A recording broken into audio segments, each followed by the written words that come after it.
Could MC Ziemba identify themselves, please? I want to make sure you get credit for attending. Sorry, can you hear me? Now I can hear you. All right. From the fire department, Matt Ziemba. Oh, okay, thanks. Sure.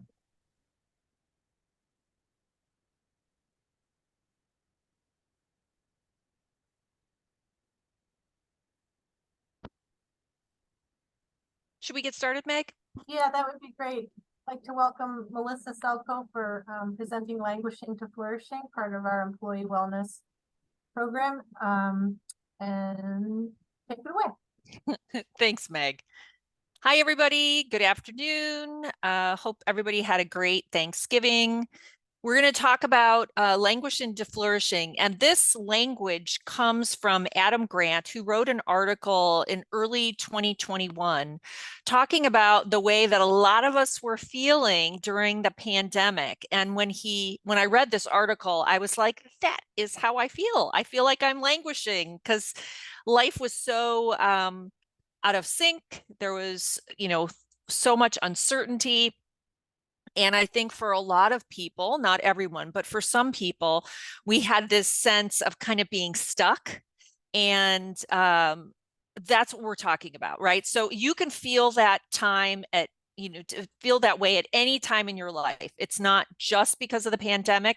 Things can happen and we can kind of feel stuck. And that's another way to think about languishing. When Meg and I were talking about that word, if you're of a certain generation, you might think of the word languishing as laying on a chaise lounge with your hand held back, but really the word languishing has slightly more negative connotation. It means the inability to kind of move forward. So we're going to talk about when you're feeling in that place and feeling stuck, what are the things that you can do to move to that place where you're moving forward, you're growing, or another really fabulous word and way of actually living is to be flourishing.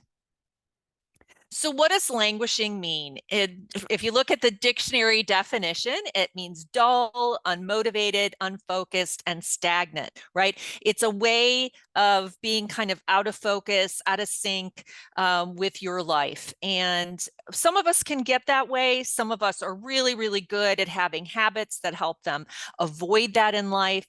And so we're going to talk about these two ends of the spectrum, languishing and how to move from that place into flourishing. And so this is another kind of dynamic way of thinking about this. So flourishing is vibrant, engaged, growth-oriented, and thriving. And I love the word thrive. So if you know anything about my business, it's Thrive Humans. And so everything that I do, all of my work is around how can I help people flourish? How can I help people thrive? What are the things that get in our way and how can we find ways to move around them? And so that's really what we're going to talk about today. So as always, if you have questions, drop it in the chat. Either Meg or Lily will let me know about it and we can stop and chat. If you have a question, if you have a comment, if you have a suggestion, I want to hear it because it makes it a much more interesting conversation. So really, when we think about this, what are some ways that we can go from this languishing experience into the flourishing, right? And there's a whole continuum, but we're going to talk about several different ways that you can effectively move through this. And this is kind of a 7-step way of thinking about it. And the first is to avoid toxins. Another one is to get outside, and we're going to talk about each of these in a little more detail. And if you've been with us in this series over the last year and a half, almost 2 years actually, then you are going to hear some of the things that we've talked about in the past. Also doing things to boost your immunity, because when we have a better immune system, some of the things that can cause us to languish have something to do with immunity, some things that are happening internally. We can be sick more, we can have more issues related to environmental toxins. And then also how technology plays a role in languishing. And I think during the pandemic in particular, because so many of us were really isolated in a lot of ways, that we kind of relied on technology to keep us connected, which was great, except for it can also get in the way. And when the pandemic ended, a lot of us still had too much interaction with technology. And then we're going to talk about how to get connected, like in reality, in real life. How are the ways that we can get connected? And then easing expectations. And this is an interesting one to talk about this time of the year as we move into the holiday season. We just had Thanksgiving, and depending on the holidays that you celebrate, plus the beginning of the new year, this idea of what our expectations are can really get in the way. They can kind of hold us back and get us stuck. And then how do we break out of that and develop some really bigger interests and really make bigger connections in the world? So we're going to talk about each of these in a little more detail. And for whatever reason, there we go. So the first one is avoiding toxins. And we've talked about this in lots of different ways. Avoiding toxins are great ways to build immunity. It's a good way to improve gut health. It improves your sleep. So many different things that can improve in your life if you avoid toxins, but it also helps us to feel a little bit better and be more resilient, which means if we've been languishing or stuck in one place, we can then have a little bit more energy to move forward. So what are the major toxins in our environment? And some of them are going to seem pretty standard, things that you would think of, and then some are going to be like, ooh, I didn't really think of it that way. But first and foremost is alcohol. And as we move into the holiday time of the year, we might be imbibing more. We might be imbibing a different variety of things than we would normally do on a regular basis. But alcohol is really toxic both to the gut and to the brain. And so while there is some research showing that there is a good correlation between red wine in particular and heart health, the science on the other side and the research on the other side saying that alcohol is really not good for us, that it is really toxic to the system, in particular the brain and the gut, that alcohol is one of those things that you might want to be really cautious of and careful. And if you do ingest alcohol, like if that's still part of your celebration and you don't really have any major issues with it, I want to encourage you to, for every alcoholic beverage that you have, to drink an equal amount or twice the amount of water, just pure water. And that will help balance out some of the negative effects, that toxic effect, both to the brain and to the gut if you are having alcohol. Number two, smoking, and that includes smoking anything or vaping anything. There are tons and tons of chemicals in cigarettes and in the vape that's out there. And in some ways, the vaping can even be worse, but they're both really, really toxic. Again, to the brain, to the lungs, they really repress the immune system. They upset the balance of the gut biome. And they also, smoking actually depresses us. And so, nicotine is considered kind of a stimulant in some ways, but after that stimulating effect takes place for some people who smoke, it actually causes a bit of a depressive reaction. So smoking is considered low-hanging fruit for improving our mood and our well-being. The other is social media. And so I think a lot of us already know this. The more that we are connected with social media, so Facebook and Instagram and Threads and all of these other things, there is some value out there. I mean, I use those too, and I learn about brain health and some recent research and science. It brings some really good benefits to my life, but there is so much negative out there on social media that you want to make sure that you're protecting yourself from that toxic side of social media, that you're really staying focused on your well-being and utilizing it for the value that it can bring, but protecting yourself from the negativity. And this is true for us as adults, and it's even more true for the young people in our life. The research is overwhelming that children who have smartphones and are connected to social media have really high rates of anxiety and depression. And there's a lot of things that are happening there that they may be navigating things well beyond their coping skill sets to deal with. And so I really encourage you to monitor your social media use, both for yourself and for your family members that are younger. It can have a really negative effect. And the good thing is that if you can take a break from social media, if you can get off of technology for a little while, you can see how we rebound and how even young people rebound and start to feel better and be more energized and sleep better if they're not connected to their smartphones, right? Like we all are, and not technology in general, but social media with its really negative ramifications. So we want to consider that something that's toxic to our mind and our heart and can really help us really prevent us from moving forward. And then the SAD diet, or the standard American diet.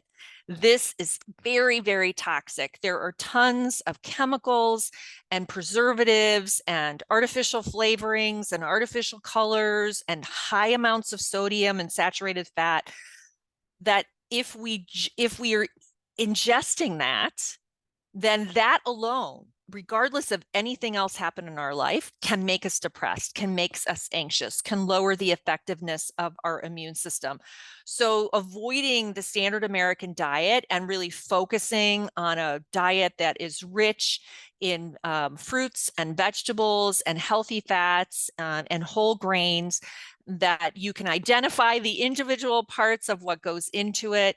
And we've talked lots and lots about nutrition in different ways, but avoiding the standard American diet and really focusing on a really wide variety of fruits and vegetables in particular, leafy greens, eating from the rainbow, purple cabbage and yellow peppers and green spinach and, multicolored kale or whatever it is that you're doing. You want to have a diet that's really rich in vitamin, nutrient dense vegetables in particular, and then those other things added to it.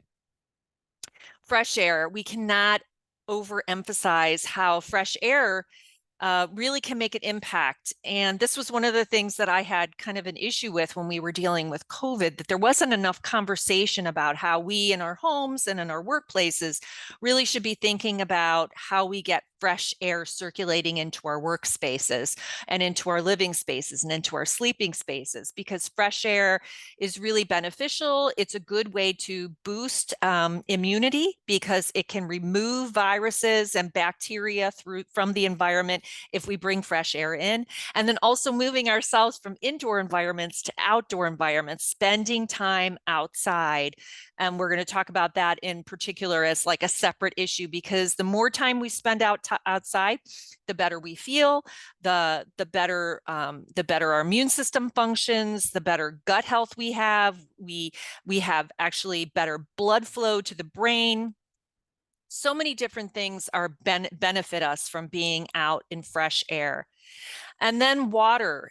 We are a chronically dehydrated society. We don't really value or really concentrate on how important water is.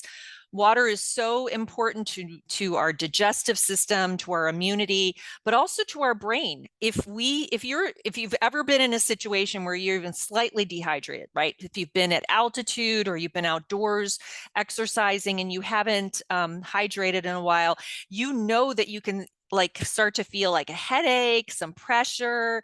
You might even start to feel anxious. When the brain shrinks because it's a little bit dehydrated, everything starts to feel wrong. Our whole cognitive ability starts to diminish because we're dehydrated. So having water, ingesting water, and also being near water. When at all possible, when you're struggling and you're languishing, try to get yourself near a body of water. So a river, a small pond, a lake. I mean, if you live in Northeastern Ohio, we aren't that far from Lake Erie. We have the beautiful Cuyahoga and Chagrin River. So get yourself close to water. spending time outside and near water. There is some really strong research about the quality of nature and surroundings. So fresh air, trees, water, all of them make us feel different. So drinking it and being near it also makes a difference. And then monitoring the thoughts that we have, right? So our thoughts can lift us and our thoughts can bring us down. And that's a whole that's a whole other scenario. But if you find yourself having constant negative thoughts, there are some things that you can do to kind of break that pattern. One of them is to get outside. That's first and foremost. Another is to change the environment that you're in. So if you're struggling to solve a problem, or you're really feeling negative about a particular situation, it's good to change your environment. Walking outside, walking into another room, moving your body, listening to music, sense, actually, that's kind of an interesting thing that we haven't really talked about because the science is still relatively new. That you can actually smell a flower or an essential oil, things like rosemary and lavender, and they can actually transport us. They can actually help us shift our thoughts from wherever we are. That sense of smell is super strong. I don't know if you've ever had that experience that you might have smelled something from your childhood. Maybe you walk into some place and you could smell biscuits and it's something that your grandmother made. That sense of smell actually breaks our thought pattern. It is a kind of powerful way to break the thought pattern. So movement does it, a change of scenery does it, um, you know, smelling something in particular. So moving our thoughts away from the repetitive into something else. And it doesn't even have to be anything in particular. And it's not like even you're trying to say, I'm not going to have that thought anymore. I'm going to have this positive thought. It's just changing your mindset, changing the moment and the environment that you're in can automatically change your thought process. So those are all toxins that are detrimental. They can really hold us in one place. They can make us feel stuck. So whenever we can, eliminate them as much as possible. And here's the most powerful thing for when we talk about this idea of moving into flourishing is that nature is a great healing resource. It's underutilized, it's free. Other than maybe getting a sunburn or catching a little chill, you really want to have that experience of being outside. There aren't a lot of negative downsides to being outside. So sunshine, we've talked about this before, how sunshine regulates our circadian rhythm and really connects us to better, deeper sleep, whether it's waking us up in the morning, or it might be later in the day when it's dark, getting outside when it's cool and it's dark, and connecting to the production of melatonin, which can help us to sleep. The more that we sleep, the more that we're connected to that natural rhythm of sleep and waking, the more likely it is that we are to be resilient and be able to take more actions, move more, solve problems better, make better decisions. So sunshine and fresh air, being outside, really, really important. And then when we're outside, a lot of time, we can be sitting in a chair, obviously, that's totally okay too. But if you can, move around, right? Go for a walk. We're blessed with amazing parks, right? The Emerald Necklace around Cleveland and Cuyahoga County, and parks everywhere. Summit, Portage, all the different counties have their own park system. So take advantage of that. Lots of local parks. I lived in South Euclid, so I know all the amazing parks in that area. So get outside, even if it's only for 10 minutes. It can shift our mood. It can shift our thought process. It can help us be lifted up just through the simple action of being outside. Physical activity of walking, and I love this path. This isn't from Menor Headlands, but it looks similar to a path that's now at Menor Headlands, so it made me think of that. But being outside and walking, that sense of movement, being in fresh air, moving the body, observing what's happening around you, staying really present in the body and using the senses to make that connection, right? The sense of smell that we just talked about, the sense of hearing, sight, all of these things help us shift from wherever we are into a much to a lifted, even if it's only a little bit, that can make a huge difference. Hiking is another great way to do it, right? We're getting even more physical exercise. It's a little bit heavy or a little bit more intense and more mindful aspect, right? Because if we're hiking, we're most likely off a path and we have to notice rocks and branches, and we get out of our head and into our body when we're hiking. Being in forests and around trees, there's actually biochemical exchange that we get from the leaves and the bark and the trees and the soil. All of that can make a huge difference. And playing in dirt, not to be underestimated, is a great way to shift your mindset too. So gardening or just doing something related to outdoor activities is really, really a powerful experience at shifting us from wherever we are and kind of stuck in our heads and moving us out into the world. So boosting our immunity is key. And the other two things, like removing toxins and getting outside, are two things that really contribute to boosting our immunity. But also avoiding the standard American diet is one way of getting rid of the toxins, but you need to go the other extreme then and make sure you have a healthy diet. So we've talked about in the past how the Mediterranean diet is really one of the most researched ways of eating. And it's not even really a diet, it's sort of an approach to eating. Where it's really rich in colorful greens in particular, but vegetables in general, and whole grains and healthy fats and all the things that we've talked about before. But really having a healthy diet whenever we're struggling, we want to do everything we can to bring the raw ingredients for vitality into ourselves, and then move more. So this is a crossover to the other two, but the moving more actually does boost your immunity. It also helps with digestion. The more that we move, the better our digestion is. The better our digestion, the better our absorption of minerals and vitamins, and around with these great positive things. Again, being tobacco-free, smoking impacts your immunity. So today, if you need to have elective surgery like a knee replacement or a hip replacement, or you need some other kind of surgery that you don't need to have immediately for life-saving measures, they will, if you are a smoker, they will almost always ask you to be smoke and tobacco free for 6 weeks prior to the surgery, because when you smoke, the ability for the skin to heal is greatly diminished. So the skin and the internal organs really are taxed by tobacco. It impacts the ability for the immune system and our healing process to take full effect on our body. So you want to be to remove that toxin, and it will boost your immunity. Focus on sleep, and we've talked about sleep a lot, but sleep is one of those things. If you are struggling because you're constantly exhausted and tired because you're not getting great quality sleep, you automatically languish, right? We automatically feel a little bit anxious and a little bit depressed, and our immune system's a little bit low. So when we get better quality sleep, we feel amazing, right? We heal faster.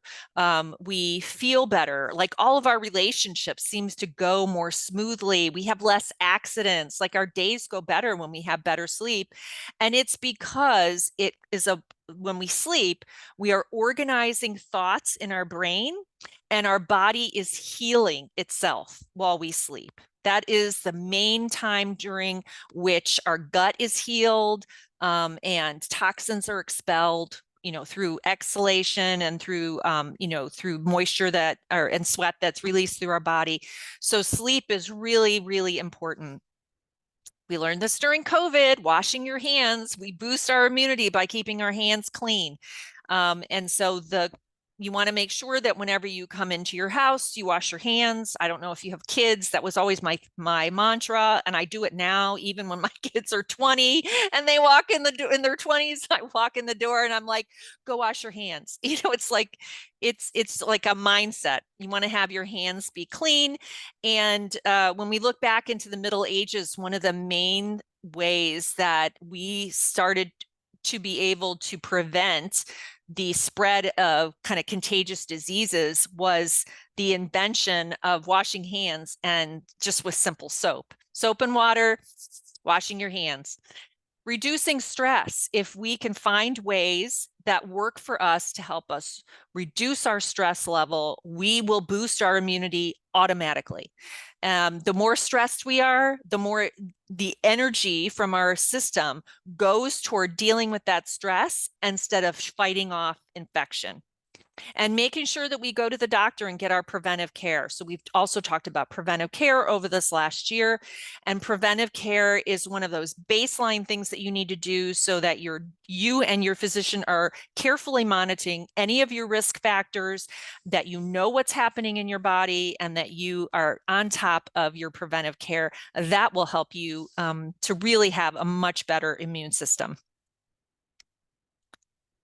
So when we talk about languishing to flourishing, I think one of the main things that I have seen in the coaching that I've been doing is that when people take a break from technology, they really find that that was one of the things holding them back, that the amount of time that they were spending on it, that the emotional energy that they were spending on, the bandwidth in their brain that they were kind of focused on, the amount of time, all of those things were impacting their ability to move forward. And so finding ways to minimize technology in your life and still have the benefits, the robust benefits that technology can bring us. So things like adjusting your settings for notifications. So turning off some notifications, only having notifications at certain times of the day, turning it off from, say, 8 o'clock at night until 6 o'clock the next morning, or 7 o'clock, or whatever makes sense for you based on your work and what you need to do. But adjusting settings on your phone can make a difference, whether it's your smartphone or your iPad or whatever it is that you're utilizing.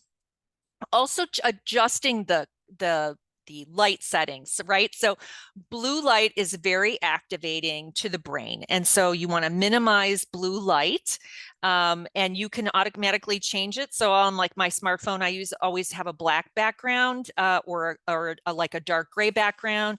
It's easier on the brain and it's a little more soothing. It doesn't activate the frontal cortex the way that some, the blue light does.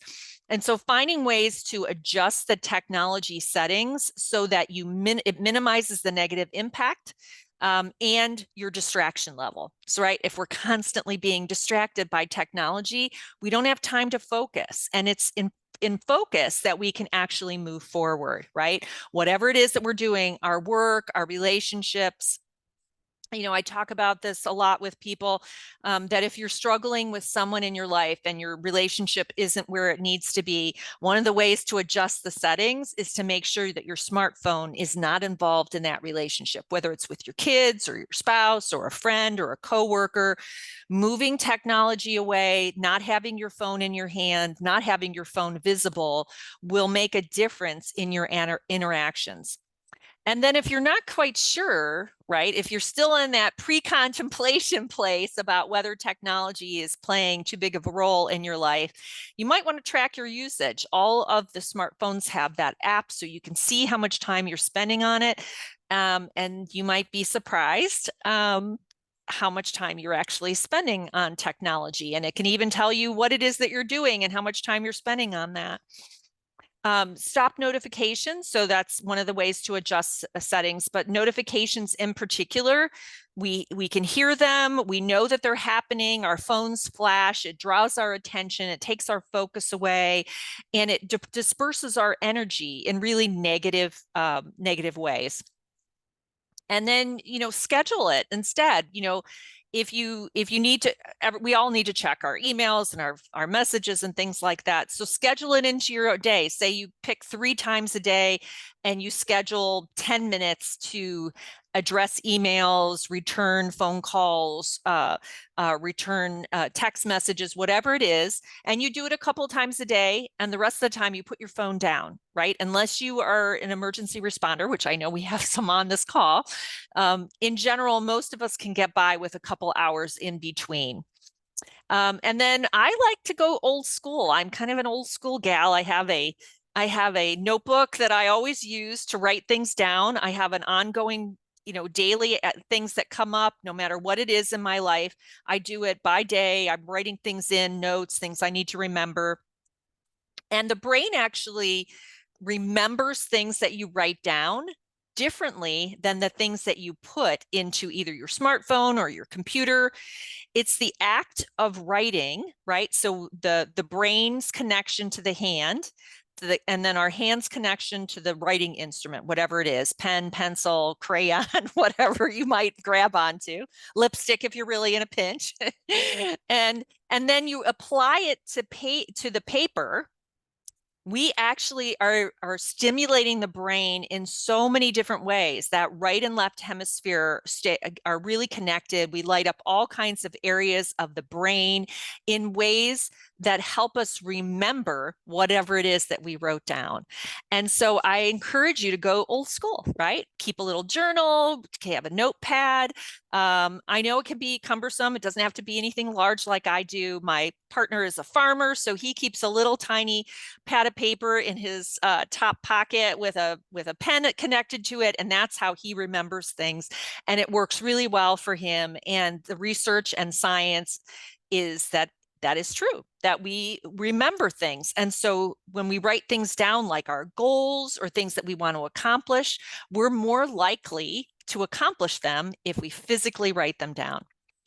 And along with technology, technology makes us sit. We spend a lot of time sitting when we're interacting with technology, whether we're on our smartphone, although some people will be on their smartphone and walking, and that's not safe either. But that disconnection between physical movement and technology, we want to also break that tie and that connection, that kind of tethering us to sitting that technology often does, whether it's our computer or our smartphone, because sitting is one of the negative connotations of technology. We want to sit less. So we want to stand, we want to move, we want to be untethered from technology. And that will make a huge difference to our overall, both physical health and our emotional well-being as well.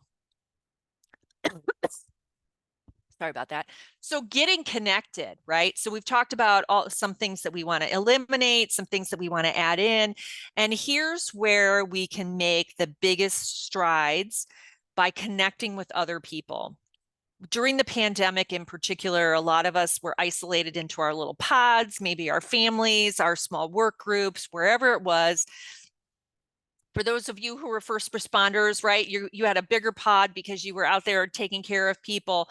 But a lot of us ended up staying a little bit more isolated after the pandemic, the worst of it had passed. And so we want to do things that get us more connected, right? Meeting with people in person, going to events that, feel okay for us, maybe wearing a mask if that's still something that's important to you, but really getting connected. And so things like joining a group or a club, volunteering. I mean, volunteering, the research on people over the age of 65 who volunteer, that volunteering when you're over the age of 65 will add an additional 3 to 5 years to your life. That people who volunteer live longer by 3 to 5 years, everything else being equal, just the act of volunteering, because it's about a higher purpose, right? Something that is purposeful. It connects us with people. We're often doing something that helps other people and that makes us feel better. That sense of meaning and connection. So volunteering is one of those things that's really, really important. Joining an exercise group, then you're getting physical activity and you're making friends. Taking a class, that is always a great thing, whether you're taking it for credit or college, or you're taking it at, your library, wherever it is, taking a class. Maybe it's one day, maybe it's 8 weeks, maybe it's 6 months, whatever it is, finding something that really matters to you. And then you dive deeper into that. Right? You're learning, you're connecting with other people who have a similar passion. And so you're making friends, new connections. You're learning from them. You're learning new content. You're surrounding yourself with opportunities for you to move forward, right? For you to be carried along instead of being stagnant in one place, taking a class, exercise group, volunteering can move you along in ways that you might not even have been able to plan. And so that's what I love about those kind of opportunities for connection that you really might not have thought about. And then reaching out. So reaching out to people who are older than you and younger than you, right? It might be family members, it might be neighbors. Maybe you have a neighbor, who's new in your neighborhood or who's older, but reaching out, being the one to take the little bit of risk to reach out to somebody else. And I really encourage people to, because a lot of us have our, friends and family that we've had for a lot of us for decades. And so finding people who are older than us, and my favorite group is anybody over the age of 85, because they're brilliant and unfortunately a lot of them are fairly isolated, but I learned so much from them and I gain a lot. And I think, hopefully I can bring a little bit of connection for them as well. And then younger people, right? So I'm connected to younger people because I have 20 something kids, but even younger than them, teenagers in your local neighborhood, right? Just asking them a simple question, hanging out with them for a little bit. And knowing a little bit more about how they're thinking, because they see the world in very different ways today than maybe we saw it. And so having that kind of, even if it's a simple 5-minute interaction, that reaching out to people. My father was a character, and he only had friends, or strangers were only friends he hadn't met yet. And he would meet them waiting at the gas station to pump the gas and in the grocery store line. And just that simple act of reaching out. Sometimes it's just a smile to somebody that maybe you don't even know and that you might even not exchange a word with. But that act of being open to any kind of connection really makes a difference.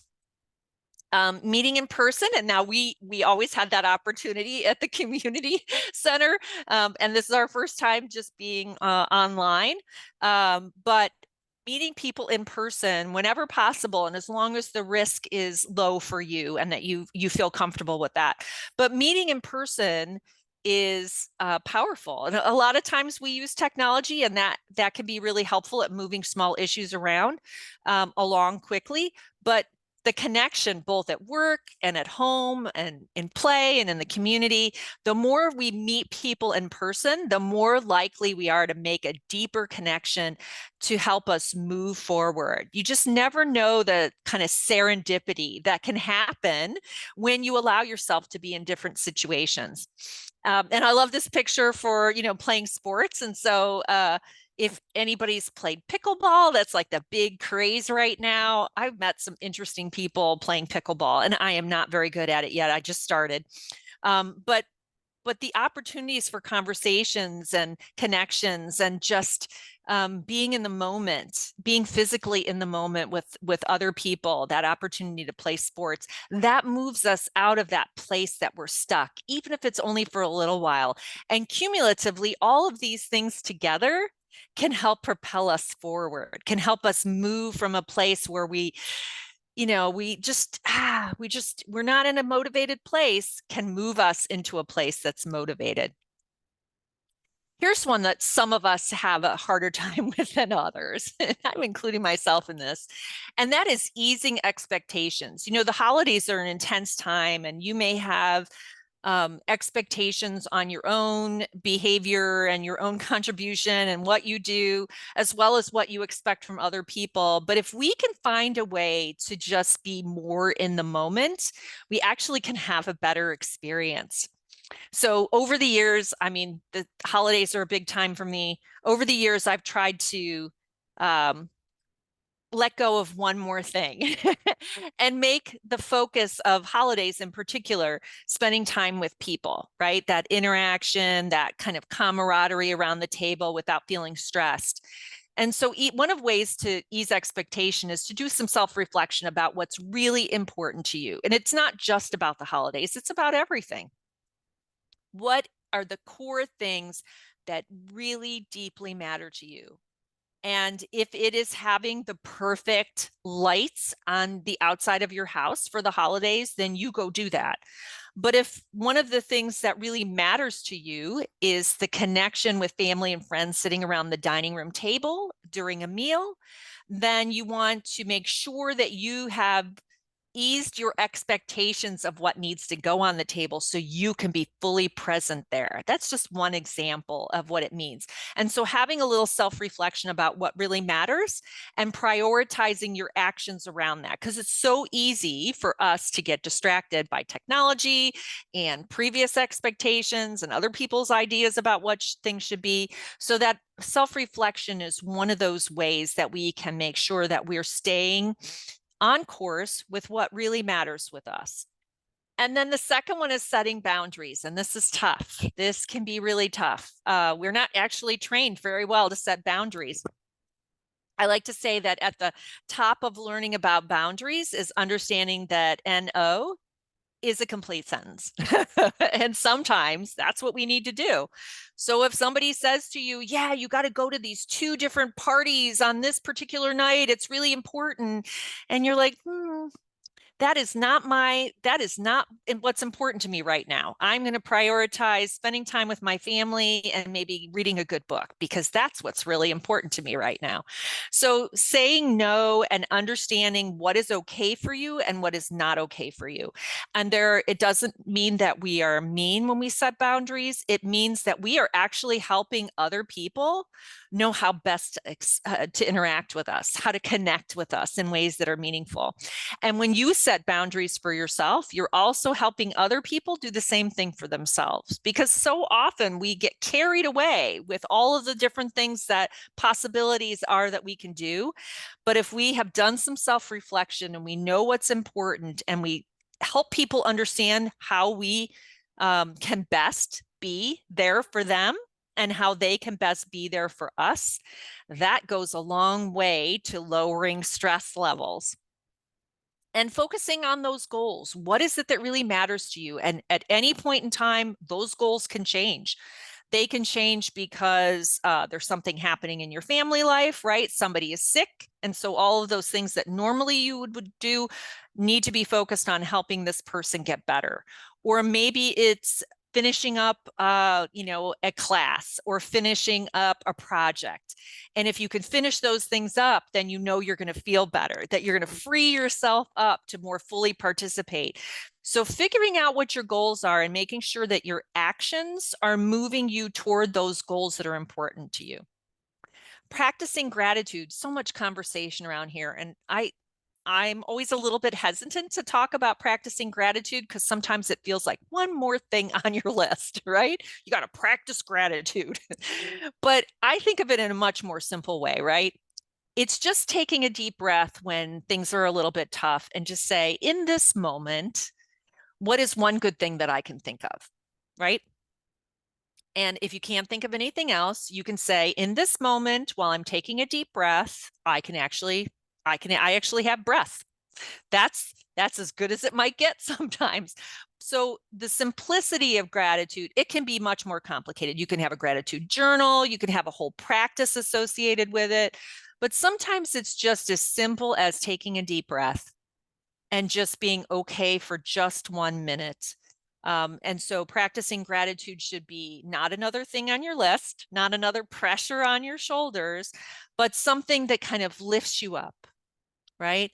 You might be grateful for the fact that your children are coming home for the holidays, or you might not be grateful because they're not coming home for the holidays and it's taken some weight off of your shoulder, whatever the case might be. Practicing gratitude should be really just a simple way of reflecting on something positive in your life. Taking a deep breath, and I love this image for that reason, because it's somebody just kind of taking that deep breath for just a minute. And sometimes that's all we have, right? If something really intense is happening and it requires your focus, that you might only have enough time to just say, okay, I'm going to take 1 or 2 or 3 or 10 breaths before I tackle that next project. And at the heart of expectations is try not to compare yourself to other people, right? I think social media has given us this kind of sanitized, glamorized view of other people in our life. And everybody's struggling in some way, shape, or form. Everybody is struggling. Everybody has good things that are happening. Everybody has bad things that are happening. And so you may not know what is really happening for that other person. You might see those bright, shiny, happy pictures, but that may not be what's really happening for them. So comparing yourself to somebody else, oftentimes what we're doing is comparing ourselves to a mirage, something that does not exist. And so the more we can be grounded in our own values and our own goals and our own needs, the more likely it is that we can ease expectations in a way that allow us to be unstuck and freed from whatever it is that might be holding us back.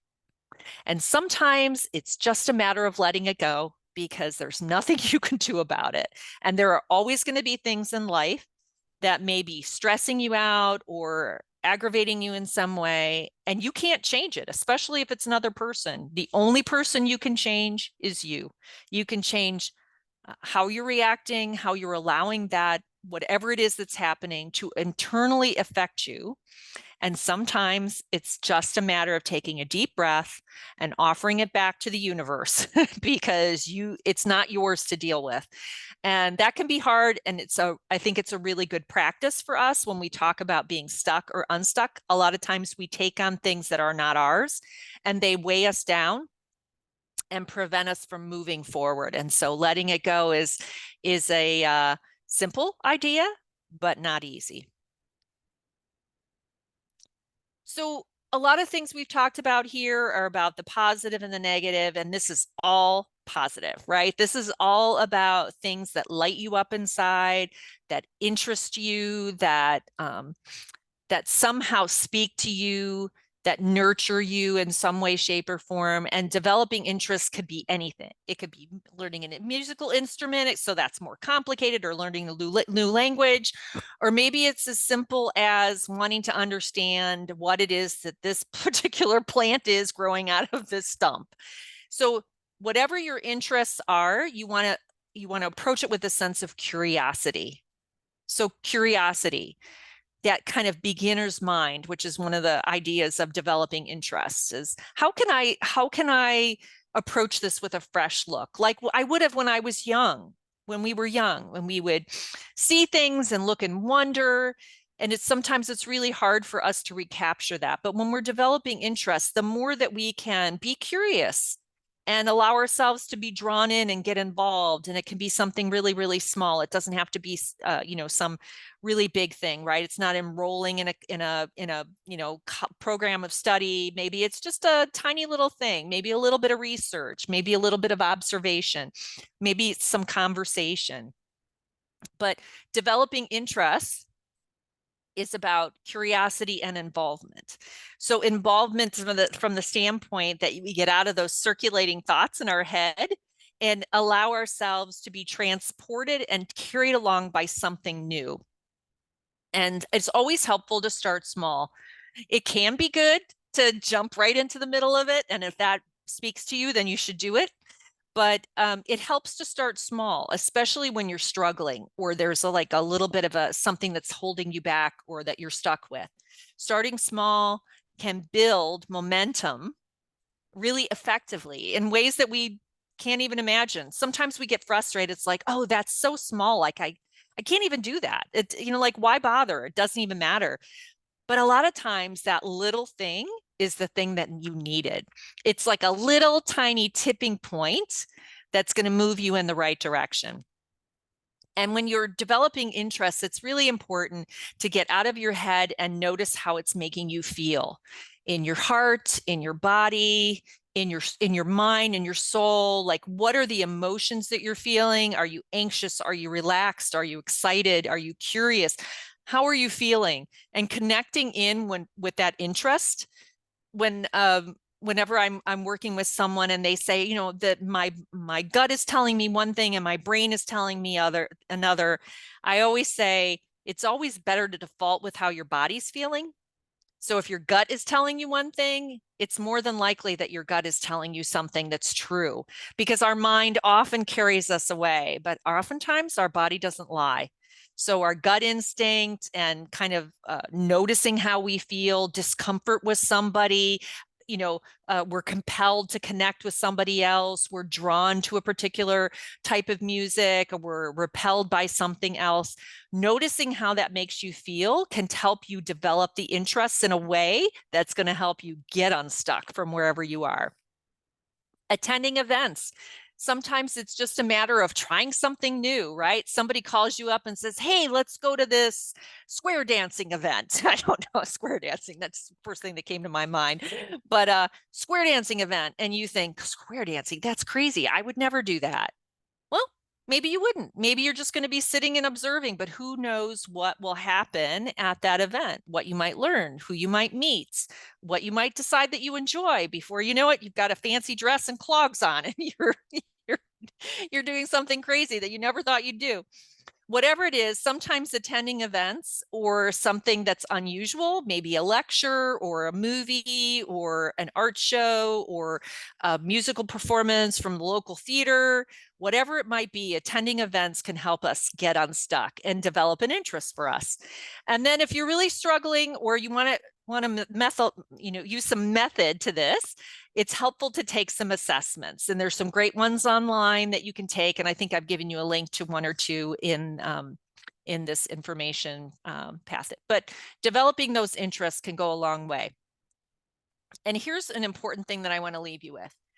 When we're stuck, it's oftentimes because we are doing things that may in the moment seem easy. And unfortunately, it leads us to being not necessarily in the place that we want to do. So harder decisions, things that maybe require a little bit of effort or a little bit of thought, can move us more toward the life that we want. Whereas whenever we're taking kind of the path of least resistance, sometimes we oftentimes ends up so far off the path that we want to be. And I just love this image for that idea that I want to think about what is going to get me to where I want to be. What are the goals? How do I envision my life? And when we do that, we tend to make better decisions that are going to get us to that place that we want to be, and not stuck, languishing at the bottom, right? And so I think this kind of image illustrates that idea. So I want to share some resources with you. So the Science of Wellbeing from Yale University, during the pandemic, it was offered for free. I think it's still free somewhere, but if you Google it, it's a great 8-week course that if you're interested in kind of learning a little bit more about how to get unstuck. It's about health and well-being, but it's also about how to free ourselves from things that are holding us back. Insight Timer, we've talked about that before. It's a really great app, great meditations and music and guided things that you can do. Great resources at the National Institutes of Health. There's some COVID mental health articles that you might want to read from Nature that actually are pretty compelling. And then there's the original article that the idea came from the New York Times, from Adam Grant, that I highly recommend if you hadn't read it. I think it only takes about 6 minutes to read the article. It was longer for this presentation than the article itself takes. And with that, I'm going to stop sharing my screen and we can have a little conversation. Anybody have questions or thoughts or comments, things that you do to help yourself get unstuck?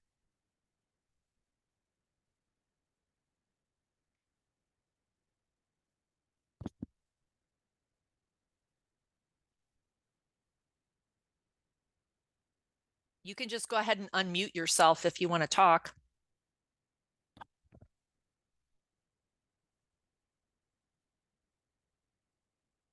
Oh no, I put everybody to sleep. I'm awake. That was good for me. I enjoyed that. Good. Yeah, I think, if you if you heard one thing that maybe you could do, or that you could share with somebody else who you know is kind of maybe struggling at the moment, I think that makes a huge difference. And everything that I bring is from science and research that, you know, has shown to be pretty effective at moving us forward, propelling us right out of that place of being stuck and in a rut. The vacuum. Mm-hmm. Yeah, I don't see any comments in the chat. Yeah, okay.